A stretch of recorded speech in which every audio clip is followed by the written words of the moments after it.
शायद आपको यकीन नहीं होगा कि 1966 में रिलीज हुई फिल्म टीसी कसम में अभिनय करने के लिए राज कपूर ने केवल ₹1 मेहनताना लिया था, जबकि उस वक्त तक वह मशहूर अभिनेता, निर्माता, निर्देशक बन चुके थे। उस वक्त वह स्वयं 10 से अधिक फिल्में निर्देशित कर चुके थे और यह सभी फिल्मों ने सफलता के रिकॉर्ड बनाए थे। यह सच है। आज हम स्वर्गीय राज कपूर के जन्म की 100वीं वर्षगांठ के खास अवसर पर इसी पर विस्तार से बात करने जा रहे हैं।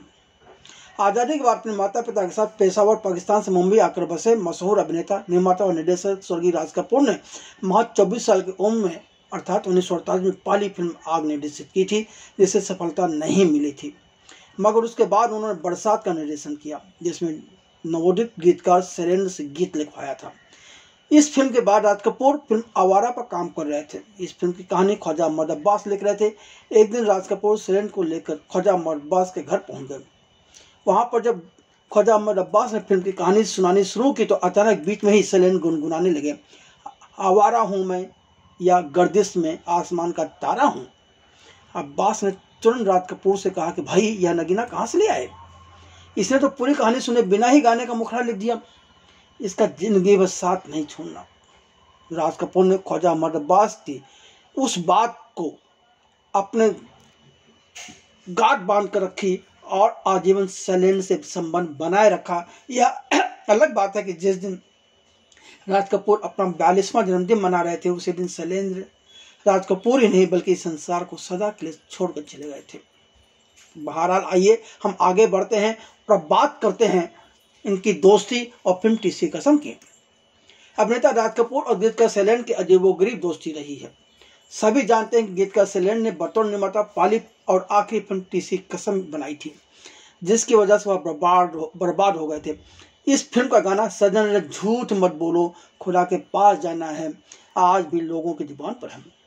मगर फिल्म टीसी कसम की वजह से बॉलीवुड में कई लोगों से शैलेंद्र के रिश्ते खत्म हो गए थे, पर राज कपूर के एहसान तले वह दबे रह गए थे। तो और जिस दिन राज कपूर अपना 42वां जन्मदिन मना रहे थे, उस दिन शैलेंद्र ने इस दुनिया को अलविदा कह दिया था।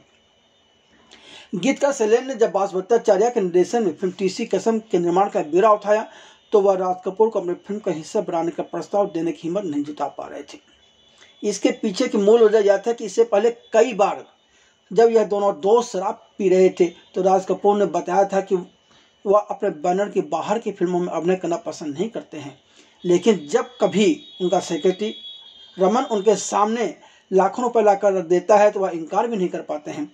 और शैलेंद्र जी की इतनी क्षमता नहीं थी कि वह अपनी फिल्म के हीरो को लाखों रुपए दे सकें। पर एक दिन शराब पीते हुए जब राज कपूर ने स्वयं शैलेंद्र से पूछ लिया कि उनकी फिल्म टीसी कसम की क्या स्थिति है, तो शैलेंद्र झूठ बोलने की हिम्मत नहीं जुटा पाए और उन्होंने साफ साफ बता दिया कि अभी तक फिल्म के हीरो के लिए कलाकार की तलाश जारी है। यह सुनते ही राज कपूर ने कहा कि इतनी सी बात है। फिर राज कपूर ने उसी वक्त टीसी कसम में महज ₹1 की पारिश्रमिक की राशि में अभिनय करने के लिए हामी भर दी। शैलेंद्र तो उस वक्त राज कपूर का मुंह ताकते रह गए थे। खुददार किस्म के शैलेंद्र ने तब कहा था कि राज कपूर ने एक बार फिर उन्हें अपने आसान तले दबा दिया। वास्तव में राज कपूर जब 1948 में प्रदर्शित अपनी फिल्म आग बना रहे थे तब एक मुशायरे में उन्होंने शैलेंद्र को सुना था और उनका एक गाना उन्हें बहुत पसंद आ गया, एक कविता उनको बहुत पसंद आ गई थी और राज कपूर उस कविता को अपनी फिल्म आग में जोड़ने के लिए शैलेंद्र से बात किया और कहा कि मुझे अपनी कविता जलता है पंजाब दे दीजिए। शैलेंद्र ने यह कहकर मना कर दिया था कि वह फिल्मों में नहीं लिखना चाहते, लेकिन वक्त बदलता ही है। जब शैलेंद्र की पत्नी गर्भवती हुई और उन्हें पैसे की जरूरत पड़ी तब वह अपनी पत्नी की ही सलाह पर राज कपूर के पास पहुंचे थे। उस वक्त राज कपूर ने बिना सवाल किए शैलेंद्र को 500 रुपये दे दिए थे। यह एक अलग बात है कि इस बाद में शैलेंद्र ने यह रकम वापस करने की कोशिश की, पर राज कपूर ने उस पैसे को वापस लेने के बजाय उनसे फिल्म बरसात के गाने लिखवा लिए थे। बहरहाल शैलेंद्र ने फिल्म टीसी कसम को राज कपूर और वहीदा रहमान के साथ बनाना शुरू किया। फिल्म बनने के दौरान लेखक और निर्देशक की वजह से बहुत कुछ घटा। फिल्म पूरी तो हो गई मगर एडिटिंग के बाद पता चला कि फिल्म की लंबाई काफ़ी कम है और उस वक्त शैलेंद्र कंगाल हो चुके थे। तब तक वो अपना बंगला भी अपने साले को बेच चुके थे। अब शैलेंद्र के समझ में नहीं रहा था कि क्या किया जाए। तब एक बार फिर राज कपूर ने गायक मुकेश के साथ मिलकर शैलेंद्र की मदद के लिए हाथ आगे बढ़ाया था। राज कपूर और मुकेश ने मिलकर इस फिल्म को आरके स्टूडियो ले जाकर पूरा किया था।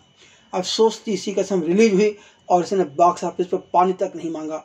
यह अलग बात है कि बाद में इस फिल्म को सर्वश्रेष्ठ फिल्म के राष्ट्रीय पुरस्कार से भी नवाजा गया था और आज इस फिल्म की गिनती क्लासिक फिल्म के रूप में होती है। लेकिन सबसे बड़ी दर्दनाक बात तो यह रही कि इस फिल्म की वजह से मशहूर गीतकार सैलेंट बर्बाद हो गए और इस संसार को अलविदा कह गए। और वह भी यह दर्दनाक हादसा उस दिन घटा जब राज कपूर अपना 42वां जन्मदिन मना रहे थे।